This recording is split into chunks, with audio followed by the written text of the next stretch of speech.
අයිබෝවන් අද අපි සාකච්ඡා කරන්නේ 10 වසර විෂය නිර්දේශන අදාළ පළවෙනි පාඩම් එකකේ මහා වංශය හා ලංකාවේ දේශීය සාහිත්‍ය මූලාශ්‍රවල ඉදිරි විකාශනය පිළිබඳ. අපි බලමු මහා වංශය කියන්නේ මොකක්ද? දැන් ලංකාවේ දේශපාලනික ආර්ථික ආගමික සංස්කෘතික ඉතිහාසය ගවේෂණය කරන ඕනම කෙනෙක් කියන්නේ මේක මහා වංශය තියෙනවා. මහා වංශය තමයි මෙහෙම දේවල් සඳහන් වෙලා තියෙන්නේ. ඇත්තටම මහා වංශයේ එහෙම දේවල් තියෙනවද? මහා වංශයේ කියවපු කෙනෙක් හරියට මේ පිළිබඳව අධ්‍යයනය කරලා තියෙනවා නම් ඇත්තටම අපි ඔය කියන හැම දෙයක්ම මහා වංශේ නැහැ. ඒ වගේම තමයි අපි මහා වංශය කියලා කියන්නේ මොකටද? මෙන්න මේ ටික අපි පොඩක් හරියට දැනගමු. බුදුන් වහන්සේගේ ලංකා ගමන විජයාවතරණය මේ සංසිද්ධීන් වල ඉඳලා ක්‍රිස්තු වර්ෂ 4 වන සියවසේ මහසෙන් රාජ්‍ය සමය අවසානයේ දක්වා මේ රටේ අඛණ්ඩ ඉතිහාසය අධ්‍යයනය කරන්නෙකොට ප්‍රධාන මූලාශ්‍රයක් වශයෙන් තමයි මහා වංශය යොදාගන්නේ. මහා වංශය කියන්නේ ඉතිහාස කෘතියක් නෙමෙයි. මහා වංශය කියන්නේ ඉතිහාස මූලාශ්‍රයක්. මූලාශ්‍රය ඉතිහාස කෘතිය කියන්නේ දෙකක්. ඒක හොඳට තේරුම් අරගෙන අධ්‍යයනය කරන්න ඉතිහාසය ගවේෂණය කරන්න මහා වංශය රචනා කරන්න කලින් තිබිච්ච කෘතියක් තමයි දීපවංශය. දීපවංශය රචනා කරන්න කලින් තිබිච්ච කෘතියක් තමයි සියල අට කතා මහා වංශය. ඒතර සියල අට කතා මහා වංශය, විනය අට කතාව, උත්තර විහාර අට කතාව, ඒ වගේම දීපවංශය. මෙන්න මේ කියන ඓතිහාසික මූලාශ්‍ර කේන්ද්‍ර කරගෙන මහා වංශය සම්පාදනය කරන්නේ. මහා වංශය තුල අන්තර්ගත වෙන්නේ බුදුන් වහන්සේගේ ලංකා ගමන විජයාවතරණයේ ඉඳලා මහසෙන් රාජ සමයේ අවසන් දක්වා එතනත් තොරතුරු වසර 847ක තොරතුරු අඛණ්ඩව සඳහන් වෙනවා. මහා වංශයේ පරිච්ඡේද 37කින් යුක්තයි. ඒ මහා වංශයේ පරිච්ඡේද 37කින් යුක්ත මේ කෘතිය තුල මේ අපි කොටස් කීපයකට තමයි මහා වංශය අධ්‍යයනය කරන්න දරුවෝනේ මතක තියාගන්න. මහා වංශයේ පළවෙනි කොටස, මහා වංශයේ දෙවන කොටස ආදී වශයෙන් තමයි මහා වංශය අධ්‍යයනය කරන්නේ. අද වෙනකොට මේ වන විට රචනා වෙමින් පවතින මහා වංශයේ 6 වෙනි කොටස. එතකොට අපි සාමාන්‍යයෙන් මහා වංශය කියලා කියන්නේ අනුරාධපුර යුගයේ දික්සඳ සෙනෙවියා පිරිවෙනේ වැඩවිසූ මහා විහාර වංශික මහා නාම නම් හිමියන් විසින් රචනා කරන ලද මහා වංශය තමයි අපි මහා වංශය කියලා කියන්නේ. මහා වංශයේ දෙවෙනි කොටසට අපි කියනවා චූල වංශය කියලා. නමුත් අපි ලංකාවේ ඉතිහාසය අධ්‍යයනය කරන ඕනම කෙනෙක් අපි පොදුවේ මේකට භාවිතා කරන තනි වචනය තමයි මහා වංශය. යුරෝපීය ඉතිහාසය අධ්‍යයනය කරන බොහෝ අය යුරෝපිකයන් විසින් තමයි මේ මහා වංශය බෙදාගෙන තියෙන්නේ. මහා වංශයේ පළවෙනි කොටස, දෙවෙනි කොටස, එදී දෙවෙනි කොටස චූල වංශය ලෙස. එසේනම් මහා වංශය රචනා කරන්නේ ක්‍රිස්තු වර්ෂ 5 වන සියවසයත් 6 වන සියවසයත් අතර කාලයේදී. ඒ කියන්නේ ධාතුසේන රාජ්‍ය සමය හෝ ඒ වගේම පළවෙනි මුගලන් රාජ්‍ය සමයේදී තමයි මහා වංශය රචනා වෙලා තිබෙන්නේ. එහෙමනම් ක්‍රිස්තු වර්ෂ 5ත් 6ත් අතර කාලෙදී මහා වංශය රචනා කරනවා කවුද මේකේ කතුවරයා? දික්සඳ සෙනෙවියා පිරිවෙනේ අධිපති මහා විහාර වංශික මහා නාම හිමියන් විසින් මහා වංශය රචනා කරලා තිබෙනවා. මහා වංශය රචනා කරන්නට හේතු සාධක වෙන ප්‍රධාන කාරණාවක් තමයි දීප වංශයේ තිබෙන අඩලූඩුකම් මගහරවාගෙන මේ රටේ මහා රහතන් වහන්සේලා, මහා විහාරය, මහා රජවරු, බුදුන් වහන්සේලා හා බැඳුණු තොරතුරු අනාගත පරම්පරාවට දැනගැනීම අරමුණු කරගෙන තමයි හුදී ජන පහන් සංවේගී දැනවීමේ අභිප්‍රායෙන් මහා වංශය රචනා කරලා තිබෙන්නේ. 10 ශ්‍රේණියේ ඔබට මහා වංශය තුලින් අතිශයම වැදගත් වෙන්නේ මේ මහා වංශය කියන්නේ මොකක්ද? කවුද රචනා කළේ? මොන කාලෙද රචනා කළේ? මහා වංශයට තොරතුරු ලබාගත් මූලාශ්‍ර මොනවද? මෙන්න මේවා තමයි ඔබ දැනගත යුතු කාරණා ටික. විශේෂයෙන්ම මෙහිදී මහා වංශයේ පරිච්ඡේද 37කින් යුක්ත වෙනවා. ඒ මහා වංශයේ පරිච්ඡේද 37න් පරිච්ඡේද 11ක්ම වෙන් කරලා තියෙනවා දුටුගැමුණු කතා ප්‍රවෘත්ති විස්තර කිරීම සඳහා. ඇතමුන් මහා වංශයේ ගවේෂණය කරන මහා වංශයේ සුදුරුයි ගැමුණු දුටුගැමුණු තාමත් තරුණයි ආදී වශයෙන් කියනවා. මහා වංශය anu උදෙක්ම දුටුගැමුණු කතා ප්‍රවෘත්තිය වීරත්වයට ආරෝපණය කරන සාහිත්‍ය නිර්මාණයක් වශයෙන් ඇතමුන් මේ හඳුන්වන්නට උත්සාහ දරනවා. කෙසේ වෙතත් මහා වංශය තුලින් අවුරුදු 847ක රජවරු 54 දෙනෙකු පිළිබඳ අඛණ්ඩ තොරතුරු ගවේෂණය කරන්නට මේ ලැබෙන පන්නරය ඉතාම වැදගත් වෙනවා. ඒ වගේම තමයි මහාවංශයේ සඳහන් වන තොරතුරු වඩාත් නිවැරදි සත්‍යමය තොරතුරු තමයි තියෙන්නේ. මහාවංශයේ මුල් පරිච්ඡේදවල දැඩි කල්පිත හුදු ආශ්චර්ය තොරතුරු තිබුණත් මහාවංශයේ දේවානම් පීතිස්සගෙන් පසු කාල පරිච්ඡේදය හා බැඳුණු තොරතුරු දැඩි විශ්වාසනීයත්වයක යුක්ත තොරතුරු වශයෙන් අපිට හඳුනා ගන්න පුළුවන්. මොකද මහාවංශයේ තිබෙන තොරතුරු සෙසු සාහිත්‍ය මූලාශ්‍රවලින් සහ මහාවංශගත තොරතුරු ශිලාලේඛන ඇතුළු අභිලේඛන හා අනිකුත් පුරාවිද්‍යාත්මක අවශේෂයන් වලින් පුරාවිද්‍යා මූලාශ්‍රවලින් තහවුරු වන නිසාවෙන් මහාවංශය වඩාත් නිවැරදි සාහිත්‍ය කෘතියක් ලෙස අපිට සඳහන් කරන්න පුළුවන්. මහාවංශය රචනා කිරීමෙන් සියවස් 4කට පමණ පසුව මහාවංශය තුල අන්තර්ගත වෙන ඇතැම් කරුණු කාරණාවන් වටහා ගැනීම සඳහා මනාව තේරුම් ගැනීම සඳහා මහාවංශය රචනා කිරීමෙන් සියවස් 4කට පමණ පසුව රචනා කරනවා මහාවංශයට ටීකාවක්. එහෙම නැත්නම් අපි කියනවා අට කතාවක්. එනම් මෙරට ඉතිහාසයේ මහාවංශයේ අර්ථ විවරණය කිරීම සඳහා රචනා කරන සුවිශේෂ නිර්මාණාත්මක සාහිත්‍ය නිර්මාණයක්. ඒ තමයි මහාවංශ ටීකාව හෙවත් වංශත්ත ප්‍රකාශනය. මහාවංශයට අර්ථ විවරණ සපයන අට කතාව නැත්නම් ටීකාව මොකද්ද? මහාවංශ ටීකාව හෙවත් වංශත්ත ප්‍රකාශනය. මහාවංශයේ පරිච්ඡේද 37යි නම් මහාවංශ ටීකාව හෙවත් වංශත්ත ප්‍රකාශනයේ පරිච්ඡේද 37ක් තිබෙනවා. විශේෂයෙන්ම වලගම්බා රාජ්‍ය සමය හා සම්බන්ධ තොරතුරු, පණ්ඩුකාභය කාල පරිච්ඡේදය හා බැඳුණු තොරතුරු, දැඩි මතභේදයකට තුඩු දෙනවා ඇතැම් සංසිද්ධීන් සම්බන්ධව මහාවංශය තුළ. ඒවා හොඳින් අර්ථ විවරණය සපයන ග්‍රන්ථයක් වශයෙන් අපිට මහාවංශ ටීකාව හඳුන්වන්න පුළුවන්. මේ ටීකාව රචනා කරන්නේ මහා නාම නම් හිමි නමක් විසින් ක්‍රිස්තු වර්ෂ 8 වන සියවසයත් ක්‍රිස්තු වර්ෂ 10 වන සියවසයත් අතර කාලයේදී තමයි මේ රචනාව වෙන්නට ඇතැයි කියලා අනුමාන කරන්නේ. කෙසේ වෙතත් මේ කෘතියේ කතුවරයා වෙන්නේ මහා නාම නම් හිමි නමක්ම තමයි. ඒ වගේම තමයි අපිට ඊටාම වැදගත් වෙනවා මේ මහාවංශයට පසුව මහාවංශ ටීකාව.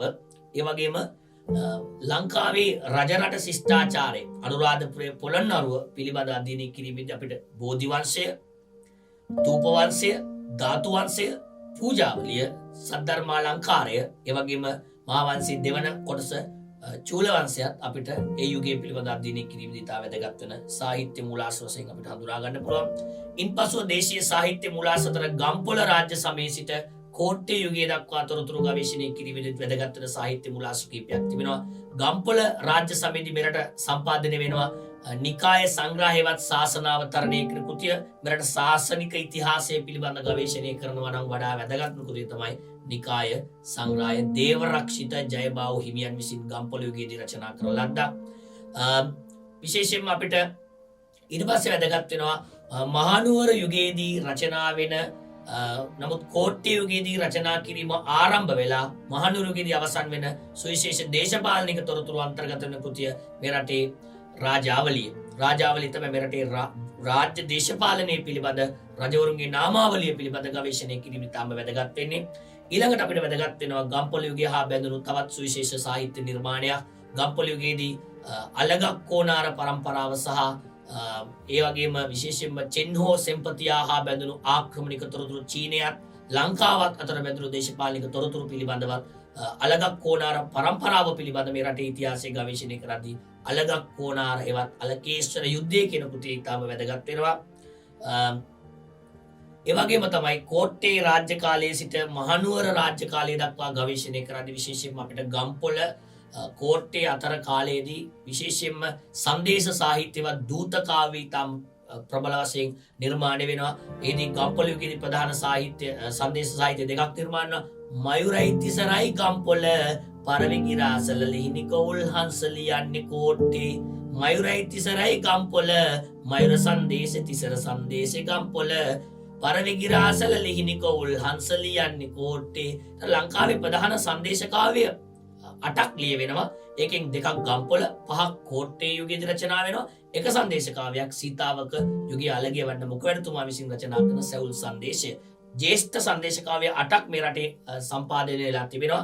ඒ වගේම තමයි කෝට්ටේ යුගයත් මහනුවර යුගයත් අතර කාල පරිච්ඡේදයේ තවත් වැදගත් සාහිත්‍ය මූලාශ්‍රයක් තමයි කෝට්ටේ 6 වෙනි පරාක්‍රම බහු රජතුමා හා බැඳුණු ප්‍රශස්ති කාව්‍යයක් නිර්මාණය වෙනවා. ඒ තමයි පැරකුම්බා සිරිත. ඒ වගේම හටන් කාව්‍ය ගණනාවක් මේ යුගයේදී රචනා වෙනවා. ඒ අතරේ පැරකුම්බා සිරිත වගේම තමයි මේ හටන් කාව්‍යත් ඉතාම වැදගත් වෙනවා. මොකද අපේ රටේ රජවරුන්ගේ වීරත්වයන් ආරෝපණය කරලා ඒ කාල පරිච්ඡේදයන් හා බැඳුණු වීර වික්‍රම මේ රජවරුන්ගේ හැකියාවන් පූර්ණය කරන සීතාවක හටන, කොන්ස්ටන්තිනු හටන, පරංගි හටන, ඉංග්‍රීසි හටන, මේ වගේ සටන් පිළිබඳ ලියවෙන සුවිශේෂ නිර්මාණ ගණනාවකුත් අපිට අයිති වෙනවා ඉතිහාසයේ ගවේෂණය කිරීමේදී.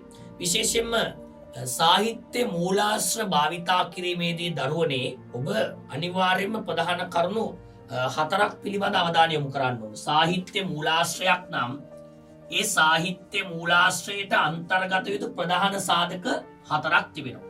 එකක් තමයි කතුවරයා. කතුවරයා කවුද? ඊළඟට රචනා වූ කාලය. ඊළඟට අතිශයම වැදගත් වූ තවත් සාධකයක් තමයි තොරතුරු ලබාගත් ආකාරය. ඊළඟට වැදගත් වෙනවා අරමුණ. සාහිත්‍ය නිර්මාණයක් නම් කතුවරයෙක් ඉන්න ඕනි, රචනා වුණු කාලයක් තියෙන්න ඕනි, තොරතුරු ලබාගත් ආකාරයක් තියෙන්න ඕනි, අරමුණක් තියෙන්න ඕනි. අපි උදාහරණයක් වශයෙන් ගමු. මහා වංශය. කතුවරයා කවුද? මහා නාම හාමුදුරුවෝ. අපි එක ලියනකොට මහා නාම කිව්වට දික්සඳ සෙනෙවියා පිරිවෙන් වාසී මහා විහාර වංශික මහා නාම හාමුදුරුවෝ. ඊළඟට රචනා වූ කාලය ක්‍රිස්තු වර්ෂ 5-6 අතර. ක්‍රිස්තු වර්ෂ 5-6 අතර. يعني 5 වන සියවසයත් 6 වන සියවසයත් අතර කාලේ. ඊළඟට තොරතුරු සපයාගත් ආකාරය. තොරතුරු ගත්තේ කොහෙන්ද? දීප වංශයෙන් ගන්නවා. උත්තර විහාරට්ට කතාවෙන් ගන්නවා. ඊළඟට සියලට්ට කතා මහා වංශයෙන් ගන්නවා. විනයට්ට කතා හෙවත් සමන්ත පාසාදිකාවෙන් තොරතුරු ගන්නවා. තොරතුරු ලබාගත් ආකාරය. අරමුණ. උදී ජන පහන් සංවේගය දැනවීම. ජනතාවගේ සිත තුළ බුද්ධාලම්වන ප්‍රීතිය දැනවීම. හැම පරිච්ඡේදයකම හැම පිටුවකම ප්‍රධාන අරමුණ වෙලා තිබුණේ මේ කියවන අයට බුදුදහම පිළිබඳ සද්ධාාවක් ලබා දීම අරමුණු කරගෙන තමයි මේ කෘතිය රචනා කරලා තිබෙන්නේ. එසේනම් සාහිත්‍ය මූලාශ්‍රයක ප්‍රධාන වශයෙන් අන්තර්ගත යුතු ප්‍රධාන කරුණු 4ක් තිබෙනවා. කතුවරයා, රචනා කළ කාලය, තොරතුරු ලබාගත් ආකාරය, නැත්නම් මූලාශ්‍ර කියලා අපි මේකට කියනවා අරමුණ. දැන් සාහිත්‍ය මූලාශ්‍ර රචනා කිරීමේදී ප්‍රධාන අරමුණු 4ක් යටතේ තමයි කරුණු විවරණය කරලා තිබෙන්නේ. ඊළඟට අපි බලමු විශේෂයෙන්ම සාහිත්‍ය මූලාශ්‍ර වලට ප්‍රධාන වෙන තවත් මූලාශ්‍ර ප්‍රභේදයක් දේශීය සාහිත්‍ය මූලාශ්‍ර තමයි අපි කතා කළේ. දැන් අපි සාකච්ඡා කරමු ඔබත් සමග විදේශීය සාහිත්‍ය මූලාශ්‍ර පිළිබඳ. විශේෂයෙන්ම අපිට ඉතිහාසය ගොඩනගා ගද්දී දරුවනේ ලංකාවේ ජීවත් වුණු විවිධ කාලවකවානු ජීවත් වුණු මිනිසුන් විසින් විවිධ කාලවකවානු ලියන ලද සාහිත්‍ය මූලාශ්‍ර අපි දේශීය සාහිත්‍ය කියලා ගත්තනේ. ඒ වගේම තමයි අපිට ඊටාම වැදගත් වෙනවා අපේ රට පිළිබඳව අවධානයක් යොමු කරු දේශාටකයෝ හිටියා, ලේඛකයෝ හිටියා. ඒ වගේම විවිධ අවස්ථාවන් වල ලංකාවට ඇවිල්ලා යුදමය කටයුතු සම්බන්ධ වෙච්ච යුද සොල්දාදුවෝ හිටියා. ඒ වගේම තමයි අපේ රට පිළිබඳ අවධානයක් යොමු කරු විදේශීය පූජකවරු හිටියා, සංචාරකයෝ හිටියා, ගවේෂකයෝ හිටියා. මේ හැම කෙනෙක්ම විවිධ තොරතුරු ලියලා තියෙනවා. ඒතකොට විදේශීය සාහිත්‍ය මූලාශ්‍ර අපිට පුළුවන් ප්‍රධාන වශයෙන් වර්ගීකරණයක් කරගන්න. විදේශිකයන් විසින් අපේ රට පිළිබඳ ලියපු ලේඛන වාර්තා, විදේශීය සාහිත්‍ය. ඒතකොට අපිට පුළුවන් විදේශීය ලේඛකයන්ගේ වාර්තා ගන්න පුළුවන්. එකක් තමයි පොත්පත්. ග්‍රන්ථ කියන්න පුළුවන්. ඊට පස්සේ අපිට ගන්න පුළුවන් වාර්තා. ඊළඟට ගන්න පුළුවන් දේශාටන වාර්තා, පොත්පත් නැත්නම් ග්‍රන්ථ. ඊළඟට අපිට ගන්න පුළුවන් සිතියම්. ඊළඟට ගන්න පුළුවන් දිනපොත්. මේ තියෙන විදේශීය සාහිත්‍ය මූලාශ්‍ර වර්ගීකරණයක් කරගත්තොත් පොත්පත්, දේශාටන වාර්තා, සිතියම්, දිනපොත්. මෙන්න මේ මූලික සාධකයන් තමයි විදේශීය සාහිත්‍ය ගැන ගවේෂණය කරන්නේ. මේ පොත්පත් ගත්තොත් ඒවා අපිටත් ඒක වර්ග කරගන්න පුළුවන්. විශේෂයෙන්ම ලංකාවට පැමිණි ලේඛකයන්ගේ වාර්තා. ඒ වගේම ලංකාවට එන්නේ නැතුව ලංකාව පිළිබඳ අසාධනගත තොරතුරු පදනම් කරගෙන තොරතුරු ලියන විදේශිකයන්ගේ වාර්තා. ලංකාවට පැමිණ ලංකාව ගැන දැනගෙන තොරතුරු ලියන වාර්තාවක් තියෙනවා. ලංකාවට එන්නේ නැතුව ලංකාව ගැන අසාධනගත ලියන තොරතුරු වාර්තාවක් තියෙනවා. උදාහරණයක් වශයෙන් ගත්තොත් ෆායින් හිමියෝ ලංකාවට වැඩම කරනවා. උන්වහන්සේ ලංකාවට වැඩම කරලා අපේ රට පිළිබඳ වාර්තාවක් ලියනවා. හැබැයි හියුන්සාන් හාමුදුරුවෝ ලංකාවට වඩින්නේ නැහැ. උන්වහන්සේ ඉන්දියාවට වැඩම කරලා ඉන්දියාවේ නාලන්දා විශ්වවිද්‍යාලයේ අධ්‍යාපන කටයුතු කරන ගමන් ඔහු නැත්නම් උන්වහන්සේ ලංකාවෙන් ඉන්දියාවට පැමිණෙන භික්ෂුන් වහන්සේලාගෙන් අසා දැනගත් තොරතුරු කේන්ද්‍ර කරගෙන ලංකාව ගැන භ්‍රමණ වෘත්තාන්තය කියන කෘතියක් ලියනවා. ඒ වාර්තාවේ ලංකාව ගැන විස්තර කරනවා දැක්කා වගේ ලියලා තියෙනවා. ඊළඟට අපිට ඊටාම වැදගත් වෙනවා වාර්තාවන් චීන දේශාටන වාර්තා. ඊළඟට විශේෂයෙන්ම ගත්තොත් එහෙම අරාබි දේශාටන වාර්තා. මේ විදිහට අපිට වර්ගීකරණයක් කරගන්න පුළුවන්. සිතියක් අපිට සාමාන්‍යයෙන් ඉතිහාසය අධ්‍යයනය කරද්දී මේ ඉතිහාසයට අදාළ භූගෝල විද්‍යාඥයන් රසක් අපිට හම්බ වෙනවා. යතින් ක්ලෝඩියස් ටොලෙමිගේ සිතියම් තමයි අපි මෙහිදී ගන්නෙ. දිනපොත් විශේෂයෙන්ම ලංකාවේ ඉඳපු ආණ්ඩුකාරවරු, සිවිල් පරිපාලන නිලධාරීවරු, ඔවුන්ගේ පාලන කාලයන් හා බැඳුණු තොරතුරු අන්තර්ගත කරු දිනපොත් ගණනාවක් තිබෙනවා. ඒවැය තිබෙන තොරතුරු අපිට ඉතිහාසයේ ගවේෂණය කරද්දී වැදගත් වෙනවා. විශේෂයෙන්ම විදේශ සාහිත්‍ය මූලාශ්‍ර අධ්‍යයනය කරද්දී දරුවෝ මතක තියාගන්න ඕගොල්ලෝ මේ විදේශ සාහිත්‍යයේ සඳහන් වෙන ප්‍රධානම සාධකය තමයි විදේශ සාහිත්‍ය වල තියෙන ප්‍රධානම තොරතුර තමයි ආර්ථික තොරතුරු. අපි මේකට වචනයක් දෙනවා වාණිජ්‍ය තොරතුරු කියලා. එහෙමනම් විදේශ සාහිත්‍ය මූලාශ්‍ර අන්තර්ගත වන ප්‍රධානම තොරතුර මොකද්ද? ආර්ථික හේවත් වාණිජ්‍ය තොරතුරු තමයි මේවා වැඩිපුර අන්තර්ගත වෙන්නේ. එතකොට අපිට විදේශීය සාහිත්‍ය මූලාශ්‍ර වර්ග කරගන්න පුළුවන් මෙන්න මේ විදිහට. පෙරදිග රටවල විදේශ සාහිත්‍ය මූලාශ්‍ර, අපරදිග රටවල විදේශ සාහිත්‍ය මූලාශ්‍ර. පෙරදිග අපරදිග කියලා. එහෙමත් නැත්නම් අපිට පුළුවන් ග්‍රීක රෝම සාහිත්‍ය මූලාශ්‍ර, ග්‍රීක රෝම සාහිත්‍ය මූලාශ්‍ර, අරාබි සාහිත්‍ය මූලාශ්‍ර, ඉන්දියානු සාහිත්‍ය මූලාශ්‍ර, චීන සාහිත්‍ය මූලාශ්‍ර කියලා මෙහෙම වර්ග කරගන්න පුළුවන්. ග්‍රීක රෝම, අරාබි සාහිත්‍ය, ඉන්දියානු සාහිත්‍ය, ඊළඟට චීන සාහිත්‍ය. මේ අතරිනුත් අපිට තව වර්ගීකරණයන් කරගෙන යන්න පුළුවන් අවශ්‍ය නම් විශේෂයෙන්ම සියම් ඉතිහාසය සම්බන්ධයෙන් සියම් සාහිත්‍යයක් අපිට තියෙනවා. තායිලන්ත ඉතිහාසය, තායිලන්ත සාහිත්‍යයත් ලංකාව ගැන සඳහන් වෙනවා. බුරුම සාහිත්‍යයත් ලංකාව ගැන සඳහන් වෙනවා. මේ ආදී වශයෙන් අපිට විවිධාකාරයෙන් මේවා වර්ගීකරණයක් කරගන්න පුළුවන්. නමුත් අපිට ප්‍රමාණවත් වෙන්නේ ග්‍රීක රෝම, අරාබි, ඉන්දියානු සහ චීන සාහිත්‍ය මූලාශ්‍ර. අපි එහිදී මුලින්ම බලමු විශේෂයෙන්ම ඉතිහාසය අධ්‍යයනය කරද්දී අපිට අසල්වැසිම රට තමයි කොහෙද? ඉන්දියාව. එහෙනම් ඒ ඉන්දියානු සාහිත්‍ය මූලාශ්‍ර ගණනාවක් අපිට තියෙනවා. ඒ ඉන්දියානු සාහිත්‍ය මූලාශ්‍ර අපිට තාම වැදගත් වෙනවා ද්‍රවිඩ සාහිත්‍ය. ඒ අතරින් සංගම් සාහිත්‍ය තමයි ප්‍රධාන වෙන්නේ. පත්තුපාට නිත්තුපාට පට්ටි නප්පාලේ පදිරුපත්තු මණිමේකලා සීලප්පාදීකාරම්. පත්තුපාට නිත්තුපාට පට්ටි නප්පාලේ පදිරුපත්තු මණිමේකලා සීලප්පාදීකාරම්. ඔබට අධ්‍යයනයේ පහසුවද මට ඔහොම කියන්න පුළුවන්. ඒවා ඔබේ මනසට කාවැදුනොත් මම හිතනවා මේක හොඳින් ඔබට මතක හිටියි කියලා. මේ සාහිත්‍ය ද්‍රවිඩ සංගම් සාහිත්‍ය විශේෂයෙන්ම සීලප්පදිකාරම් වගේ ද්‍රවිඩ සාහිත්‍ය කෘතිවල පළවෙනි ගජබා රජතුමා පිළිබඳ කායවාගු පළවෙනි ගජබා රජු විශේෂයෙන්ම කේරළයට චෝල රටට ගිහිල්ලා පත්තිනි දේව පූජාවකට සහභාගී ලංකාවට එනකොට පත්තිනි දෙවියන්ගේ පාසලමක් ලංකාවට එවන බවත් එම පත්තිනි දෙවියන්ගේ පාසලම ගෙනවිත් ලංකාවේ නවගුම් පත්තිනි දේවාලය ආරම්භ කිරීමෙන් ලංකාවේ පත්තිනි වන්දනාව ආරම්භ වීම හා බැඳුණු තොරතුරු විශේෂයෙන්ම සීලප්පදිකාරම් කෘතිය මණිමේකලා මැණික් වෙළඳාම පිළිබඳව ආදී තොරතුරු අපිට ගවේෂණය කරද්දී තාම වැදගත් වෙන ද්‍රවිඩ සංගම් නිර්මාණ කීපයක්.